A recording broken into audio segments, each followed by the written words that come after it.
Pois aqueles que desprezaram o dia das pequenas coisas terão grande alegria ao verem a pedra principal nas mãos de Zorobabel. Muitas vezes somos tentados a achar que a vontade de Deus em nossas vidas se desenvolverá de maneira rápida e grandiosa. Mas não é assim que funciona. Na maioria das vezes o processo é lento. O contexto de Zacarias, capítulo 4, versículo 9, é um contexto de recomeço. Os judeus passaram 70 anos em cativeiro e agora estão em Jerusalém, reconstruindo o templo que foi construído por Salomão e destruído por Nabucodonosor. Acontece que as testemunhas do primeiro templo, ao verem o segundo, ficaram decepcionadas. O motivo? Ele não era aparentemente tão suntuoso quanto o que foi construído pelo filho de Davi. Mas não era assim que Deus o percebia. Para o Senhor, aquela era uma obra maravilhosa, e de fato era. A reconstrução do templo provava a fidelidade de Deus às suas promessas e o amor pelo seu povo. O problema da maioria de nós, cristãos, está na perspectiva. Sobre isso, veja o que está escrito em Esdras, capítulo 3, versículo 12. Mas muitos dos sacerdotes, dos levitas e dos líderes de família mais velhos que tinham visto o antigo templo choraram em voz alta quando viram o lançamento dos alicerces desse templo. Muitos, porém, gritavam de alegria. Perceba, o texto nos mostra que para algumas pessoas aquele templo era frustrante, mas para Deus e para outras pessoas, não. Há muitas pequenas coisas que Deus fez ou faz em nossas vidas, e sob a nossa perspectiva são insignificantes, mas para o Senhor, não. São pequenas partes de uma obra grandiosa. O lançamento dos alicerces do templo podia ser algo visivelmente insignificante, mas espiritualmente era algo grandioso. Assim acontece quando Deus te liberta de um mau hábito, de um vício, tira os palavrões dos teus lábios e coloca palavras santas que o glorificam. Acontece muitas vezes quando alguém que está ministrando chama você lá para frente para fazer uma oração específica e você vai. São só exemplos de pequenas coisas, mas com significados profundos. Mostram que o Espírito Santo habita em você e está moldando seu caráter e coração. Por isso, eu lhe aconselho a escolher a alegria das pequenas coisas. Celebre as pequenas conquistas. Celebre o dia das pequenas coisas. Seja um cristão ou uma cristã empolgado, contagiante. E se alegre com os feitos de Deus na sua vida, mesmo que eles sejam aparentemente pequenos. Quando aprendemos a valorizar as pequenas coisas, valorizamos o processo e crescemos em Jesus. E isso é algo fundamental se você deseja ter uma colheita abundante em Jesus. Se a sua expectativa é que o pouco seja transformado em muito, você precisa aprender a valorizar o dia das pequenas coisas e valorizar o processo. Como está escrito em Provérbios capítulo 4, versículos 18 e 19. A vereda do justo é como a luz da alvorada, que brilha cada vez mais até a plena claridade do dia.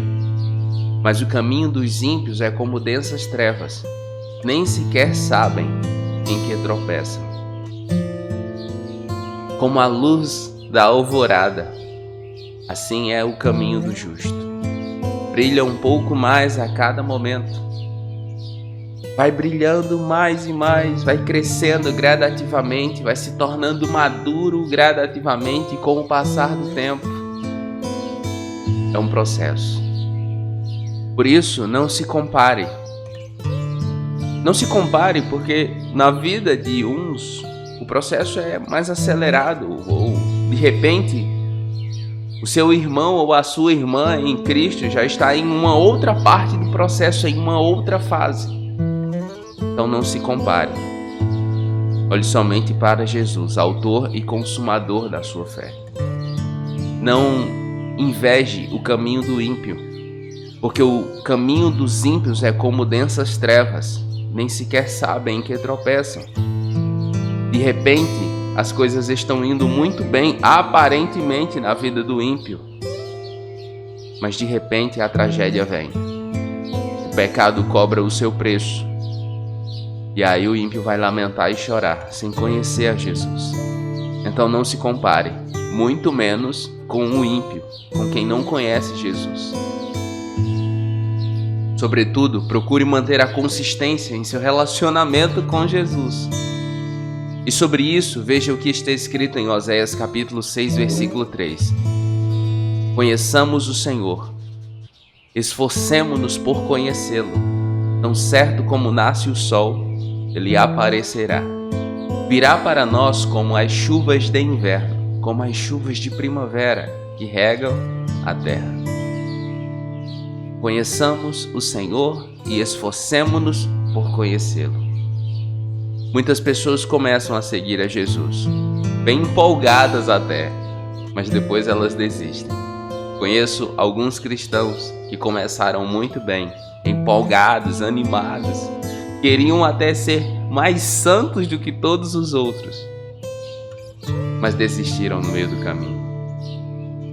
Mantenha a consistência, porque eu também conheço pessoas simples que começaram de maneira simples, tropeçando aqui, caindo ali, mas sendo fortalecidas pelo Senhor, e hoje permanecem firmes em Jesus, glorificando a Deus, muito melhor do que quando começaram.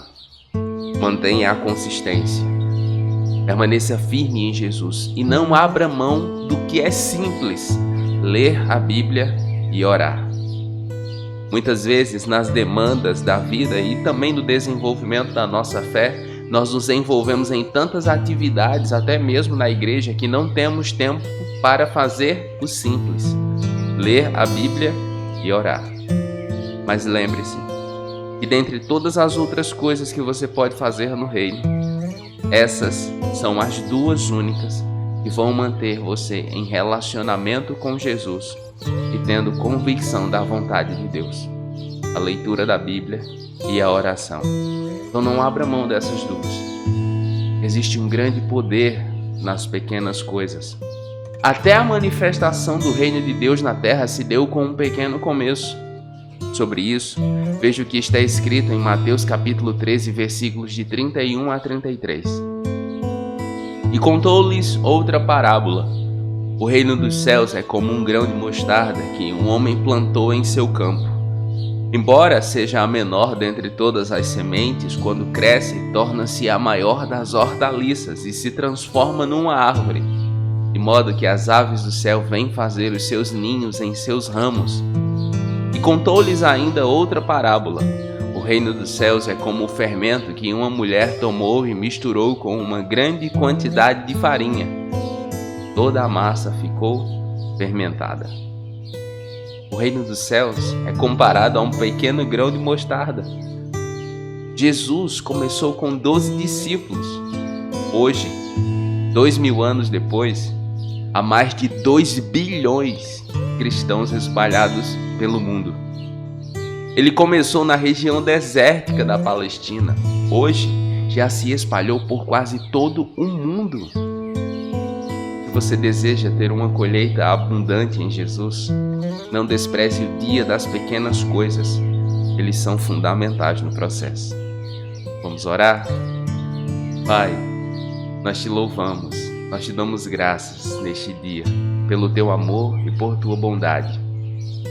Pai, muito obrigado pelo dia das pequenas coisas, pelo dia dos pequenos começos. Obrigado, meu Deus.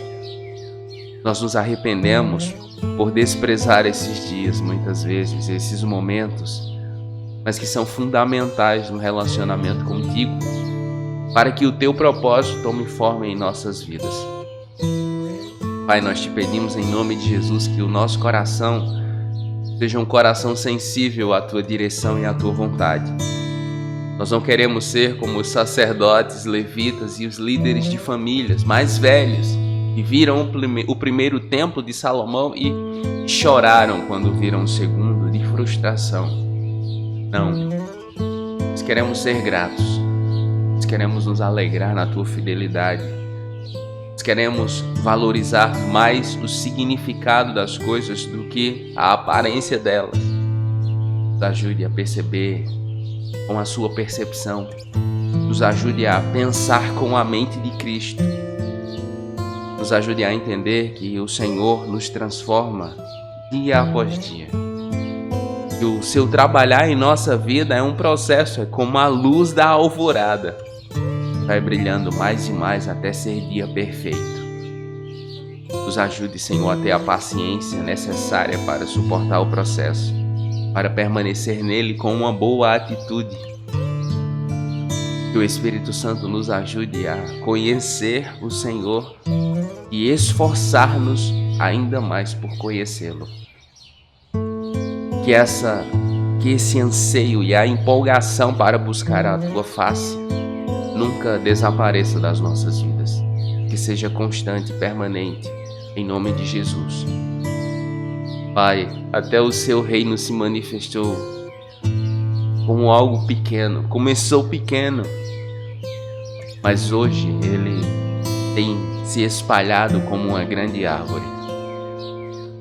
No nome de Jesus, nos ajude a ter a sensibilidade e a fé necessária para esperar o tempo que o Senhor tem determinado para cada uma das estações da nossa vida. É a nossa oração a Ti, em nome de Jesus. Amém, amém. Chegamos ao terceiro dia da semana da multiplicação. E se você ainda não fez o seu pedido de oração, colocando qual área da sua vida em que você precisa da bênção do Senhor Deus, coloque aqui nos comentários e nós vamos orar com você e por você. Até sexta-feira você também tem a oportunidade de enviar sua oferta para o Jesus e a Bíblia, através do Pix que está aparecendo aqui embaixo ou pelos dados de transferência bancária. Toda a sua oferta será investida na pregação do Evangelho. Com ela você nos ajuda com os custos do nosso site, jesuseabiblia.com, e também do nosso canal. Parte da sua oferta será enviada para a Missão Portas Abertas, que este mês está enviando socorro para os cristãos indianos. Eles estão sofrendo muito com perseguição. Então a sua oferta está sendo plantada em uma boa terra. O Senhor tem falado ao meu coração que está levantando uma geração de cristãos liberais para investir no seu reino e na sua pregação. Se Ele tem falado ao seu coração, não retenha sua semente, envia, porque o próprio Deus se responsabiliza em recompensar você. Se você ficou comigo até aqui, não esqueça de deixar o like, faça o seu pedido de oração, se inscreva no canal, junte-se à nossa comunidade e nos comentários coloque: eu valorizo as pequenas coisas, e eu vou saber que você ficou comigo até o final. Eu oro para que Deus abençoe sua vida e que haja uma colheita abundante em nome de Jesus.